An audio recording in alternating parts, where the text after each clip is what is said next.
Hey, it is Rich, and this isn't one of my usual paranormal rants. It's more of a plea. As the thumbnail for this vid suggests, Steve and I want your help and input into a future vid on our paranormal experiment series, one that again involves the Spirit Box. I know we've already done one experiment with the Spirit Box, which happens to be the only experiment we've done so far, but we are working on more. Look, these things take a while to sort out, okay? So just keep your bloody wigs on, you impatient buggers you. The idea for this experiment actually predates my breakdown vid of the Spirit Box, which incidentally has been, to date, the most viewed breakdown vid on our channel. As the associated experiment for this breakdown was only there to facilitate that vid, I thought it'd be a good time to physically start the process into getting this new experiment going. This new experiment blows all the other potential experiments we've thought about for this device out of the water. I apologise right now if I get a bit technical, but I'll try. I apologise right now if I get a bit technical, but I'll try to explain things as simply as I can. I've also tried to break this down into sections, but I'll probably end up on a tangent and sections may blur into others. Here we go. We've all seen the shitload of vids and comments on YouTube and an equal amount of posts and comments on other social media platforms that suggest that spirits are able to manipulate the audio to be able to communicate via spirit boxes and other similar gadgets and apps. But what all these vids, posts and comments completely fail to address is, at what point in the audio process does this alleged manipulation occur? I've asked on many an occasion, but I can't seem to get a definitive answer, if I get an answer at all. Where are all the vids showing experiments of this in action? Which is where the concept for this experiment was born. We all know how these little buggers are alleged to work. They scan radio frequencies on either the AM or FM frequency band, sweeping at a certain rate to which people ask questions, and anything that comes through that relates to the question is deemed as a spirit response. So the experiment that I came up with breaks down like this. Go into a location to be determined, find out how many radio stations can be received at that location, take the number of radios to said location equal to that of the number of radio stations receivable at said location.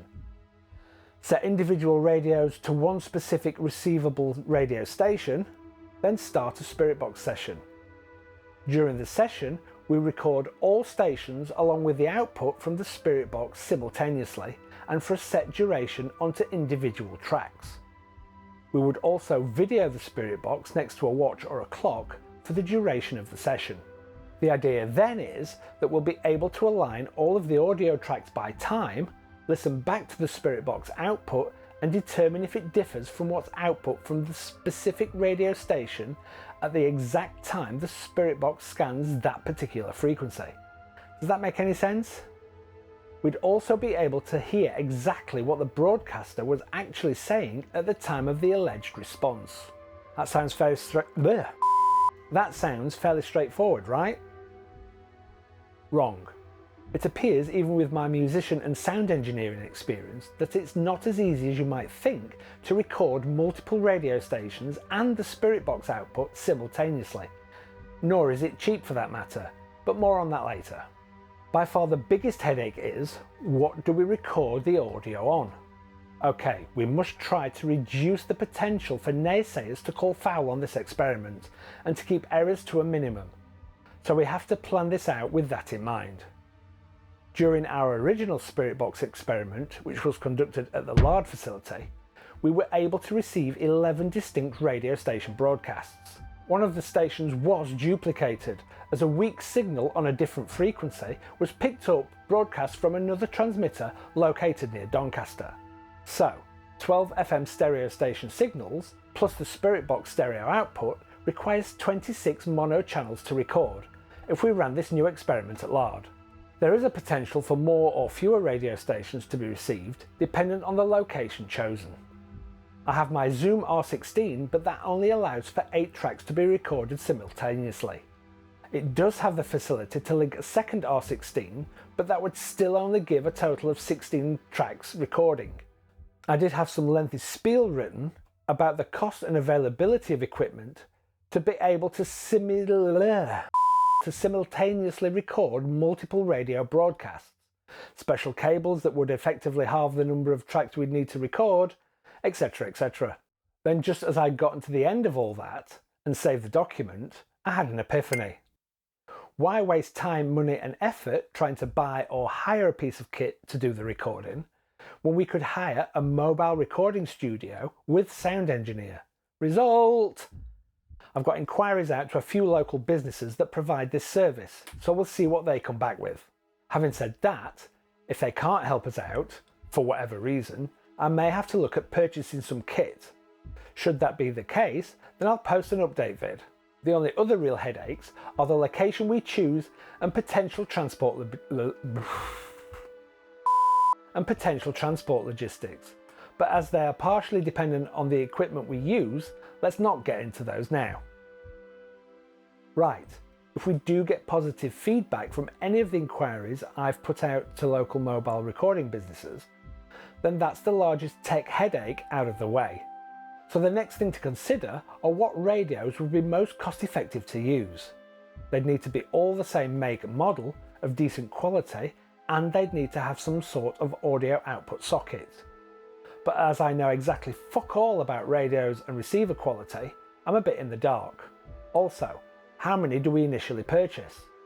Do we just buy enough to facilitate the experiment at whatever location is chosen? Or, if it's deemed necessary to perform this experiment at another location, where a greater number of radio stations can be received, do we buy more? If we just get enough for the initial experiment, would we be able to get the exact make and model further down the road? Would we get a bulk discount for multiple radios? Speaking of which, I suppose this is the biggest hurdle of all for this experiment. How much will it bloody well cost to get this experiment off the ground? I think the key phrase here, as I've previously mentioned, is cost effectiveness. We want the best possible results without it resulting in either Steve or I having to sell our organs on the black market. We are literally poor Yorkshiremen. We do have a Patreon page, and if you're already one of our supporters on Patreon, Steve and I really do appreciate that support wholeheartedly. You've already helped us with projects, and we would not ask any more of you than you've already given, so we thank you. But could we crowdfund this? Do you think we could get enough people behind this experiment to contribute their hard-earned cash and get it off the ground? Could we use another crowdfund platform to get this off the ground? If so, which one? Personally, I think a UK-based one would be better, as then we wouldn't have to fill out the W8 forms, so we don't get hit with 30% tax or incur fees for transferring the cash internationally. Though we do need to keep our options open. What do you think? Now that I've explained what we want to do and what's involved, this is where you all come in. We want you to have your say on how we perform this experiment, as no part of it is set in stone as yet at this embryonic stage. So firstly, location. As this crucial element dictates other aspects of this experiment, where should we perform it?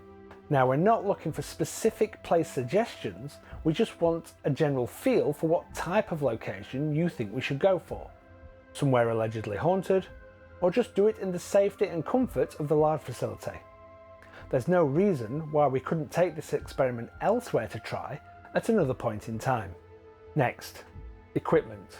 If all goes well with the mobile recording hire, we only have to think about the radios to use and potentially the cable used to connect them to the recording equipment.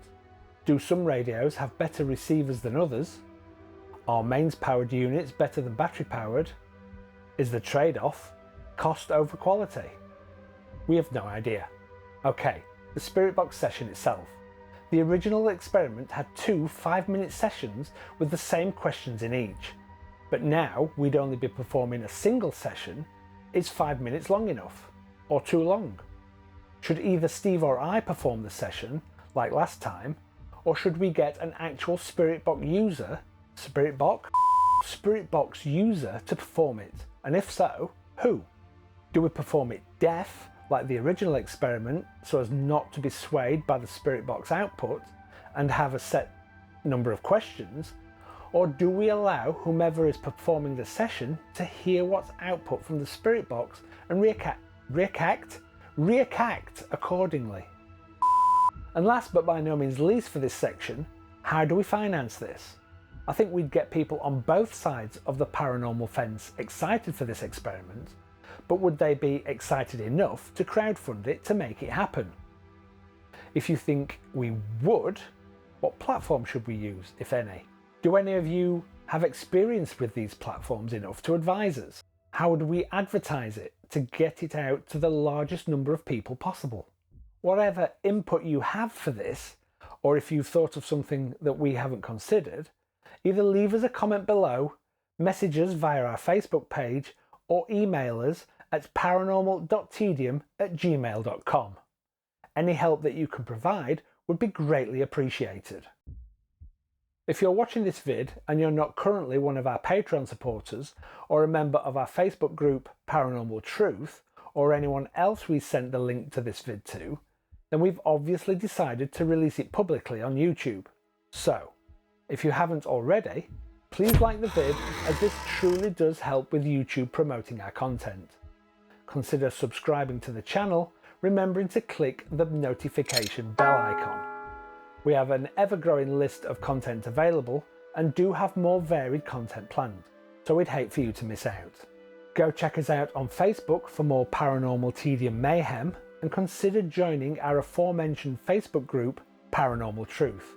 Should you wish to contribute to this experiment, to future experiments that we have planned, or just to the channel as a whole, then you can do this by joining our Patreon supporters. Links to all of these are down in the vid description. Finally, if you're watching this vid in the future and we've already performed this experiment, then I'll card it here for you to go and check out. Otherwise, I've just pointed up to that corner for absolutely no twatting reason whatsoever. Thanks for watching. That's it, I'm not doing that anymore. If I haven't got the content in that, then balls to it.